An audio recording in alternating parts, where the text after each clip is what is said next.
you're wondering why foot and ankle mobility and stability and strength is important in daily life and function and all of that stuff. In this video, we're going to dive deep explaining all of that and why it's important. But first, my name is Laura. I'm Steve. And we are both physical therapists, and we're just going to go ahead and dive deep into foot and ankle health today. So I've played basketball a lot of times, and you sprain your ankle, literally, it feels like almost every time you go out there when you're an old fart like me. But in all seriousness, right, you just kind of rest it sometimes and just get back to it, right?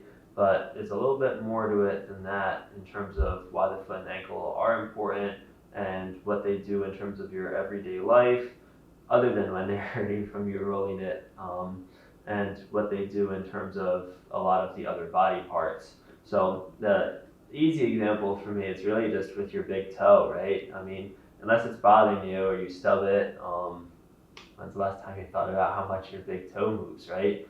But there's actually even some research in terms of the ability for your big toe to come upwards towards the sky, because when you walk, it is supposed to help with that push off if you can step through, so it can actually alter your walking mechanics. And there's actually some research about how it can actually impact chronic back pain just with that ability to passively get that toe upwards.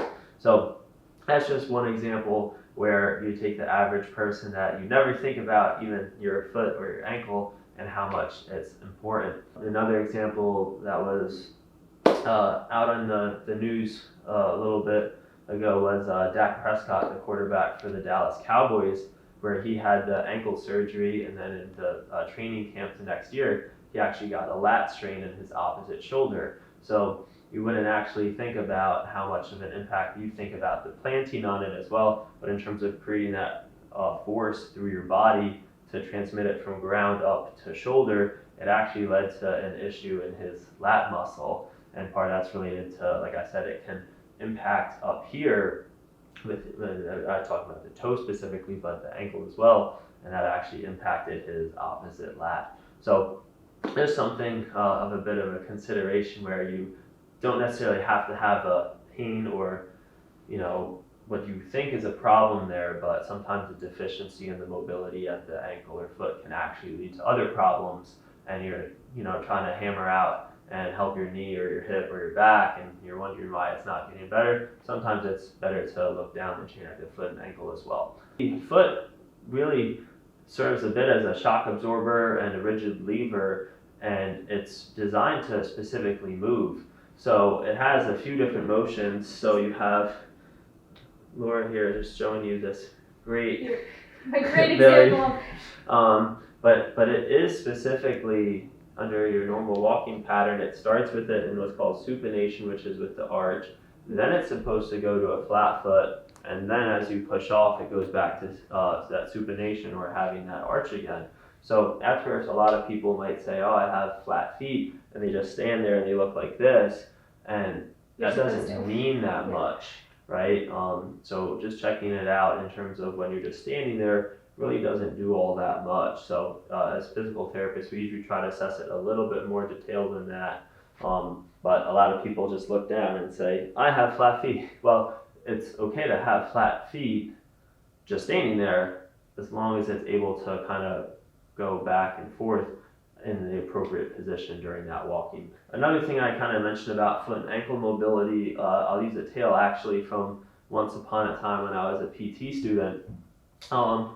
There was a nurse that she had just started a lifting program because she had lower bone density, and her doctor wanted her to start doing some resisted exercise and some low impact things, just squatting and steps, and she started getting knee pain. And I don't remember exactly my thought process, because this was like practically a decade ago, but there was something during the exam, and we literally just stretched her calves. I didn't get my hands on her yet to mobilize anything, and literally just that was the assessment. Stretch your calves, go again. And she literally did a squat pain-free, and she, you know, I checked on her on the floor like 2 weeks later. She never came back again because she was fine. And she literally just stretched her calves before her gym workouts, and she was good. You know, came in for the knee. It was really more of an ankle issue that was causing it. So that's even more of a food for thought in terms of its ability to impact up and down the chain. But especially for squatting, going, up or downstairs, but especially downstairs, that mobility is really important. And the other thing, to come forward over your toe. and the other thing with respect to that would be the ability for your body to accommodate the surface, especially, side to side if it's on a hill, or front to back if it's on a hill, just depending on what surface you're on specifically. Where those are all some easy things where the mobility is important, or the flexibility, and that's where we as PTs have to assess a little bit how and why that range of motion looks the way it looks. And then going into strength and why it's important, essentially your feet are your base of support for everything that you do. So strength of the foot is going to impact balance. Again, as Steve mentioned, your foot's supposed to collapse as you go down and then push back up. So you need that strength in order to create that rigid lever to then push off of as you're walking. So again, it impacts balance, it impacts shock absorption, and you can reduce the risk of injury by having the appropriate strength in addition to that mobility, and combining the two is going to be really important. As Steve mentioned, it does impact the knee, even the hip, and the low back. And so things like your feet and ankles having the strength to hold your foot in the right position can impact where your knees go in a squat. And so if their knees are falling in, a lot of people say it's the hips, and it can potentially be the hips, but it can also potentially be the foot and ankle and its strength and control there. So if you're having any knee issues or any hip issues or things like that, the foot can be a role and does need to be assessed to see if it's part of the issue. You also want to consider like the power and agility and sport-specific training, that strength and the power and the how quick you can move and how stable the foot is and how much you can create and how fast you can create that rigid lever to push off of can be really vital in sport-specific training too. I think a great example of that is beach volleyball, where you have the same quads and hip and back strength, whether you're on a hard surface with a sand, but when you're pushing through that surface, you're not able to create the same force, move as quickly, etc., right? And granted, you're not walking through quicksand in life if you have weak ankles, but that's really, the interaction between the surface and the foot. And sometimes you might have a strong or a normal surface, unlike the sand, but your foot doesn't have that same stability. It can kind of create the same effect. And that's where the shoes can play a role too. So a lot of times people want a really thick, cushiony sole of a shoe. And that can be indicated depending on the history of the person and things like that. I have some Brooks here, which are good shoes. I love these shoes. I use them for running, although I am more so transitioning into more of the Vivo barefoot shoes, which is just a minimalist style shoe.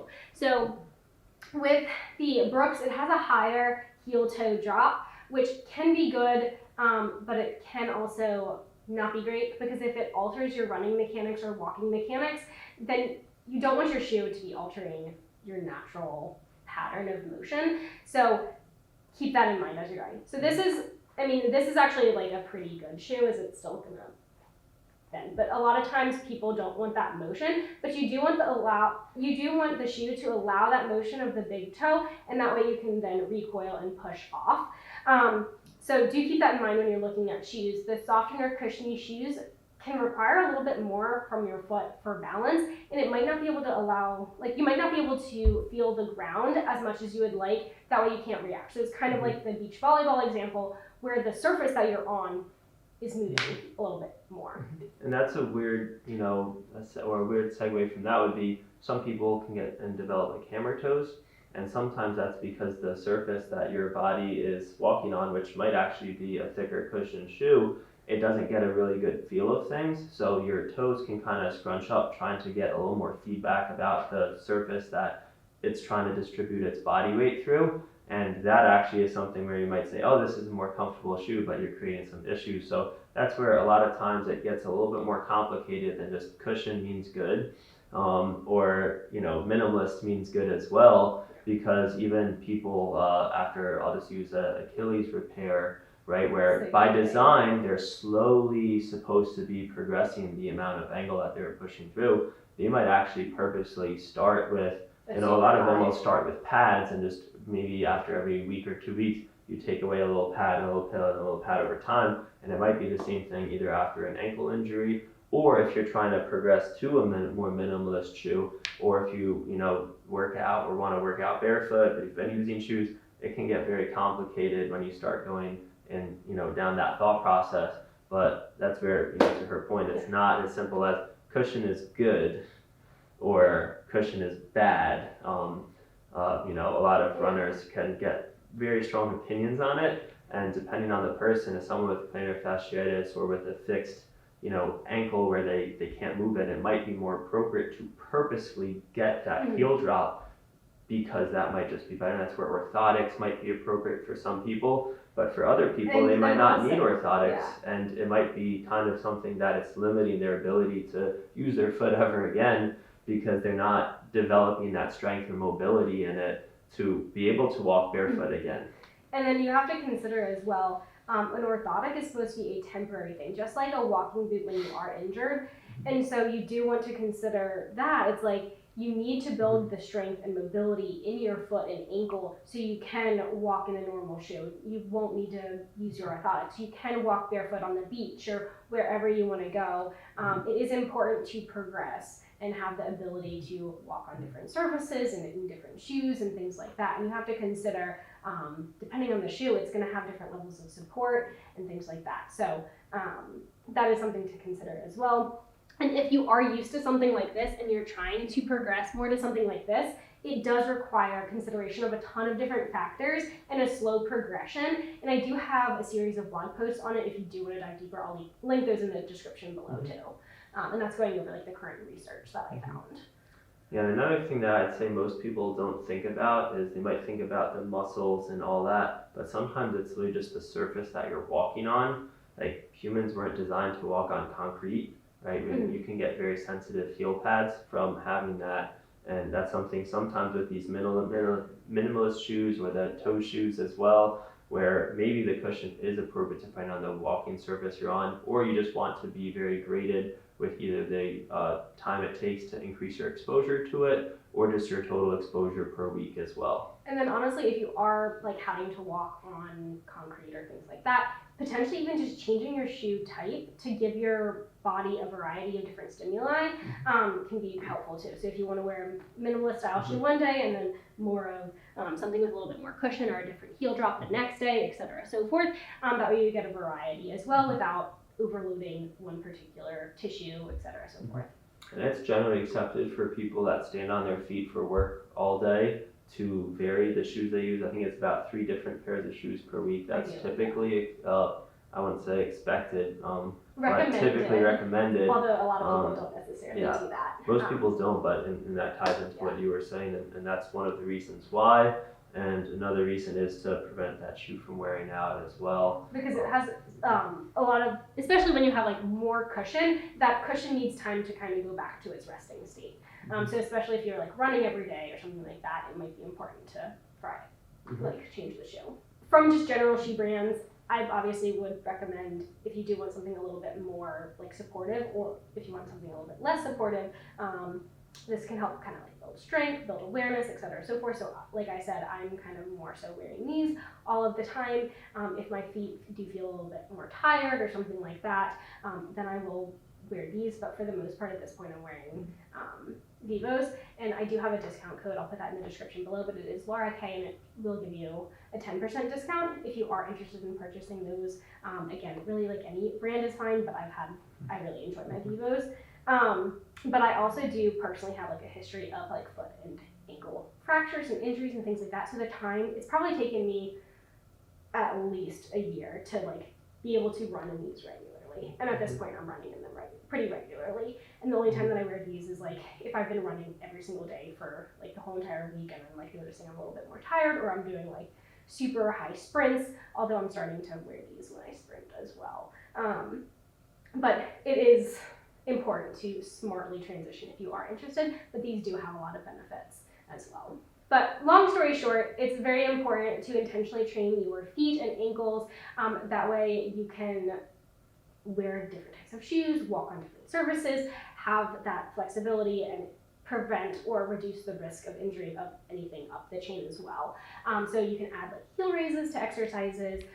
You can just add a little bit of mobility work in your warm up or cool down, and things like that. But if you are interested in a set program to improve your foot and ankle mobility, strength, just general foot and ankle health, go ahead and check out my foot and ankle prehab program. I'll put more information in the description below, but that is there for you if you do want more information. If you are interested in some other exercises, like I mentioned before, the hips play a huge role in the ankles, the same thing as the ankles playing a huge role in the hips. So I do have a follow along hip workout for you that I'll link right here.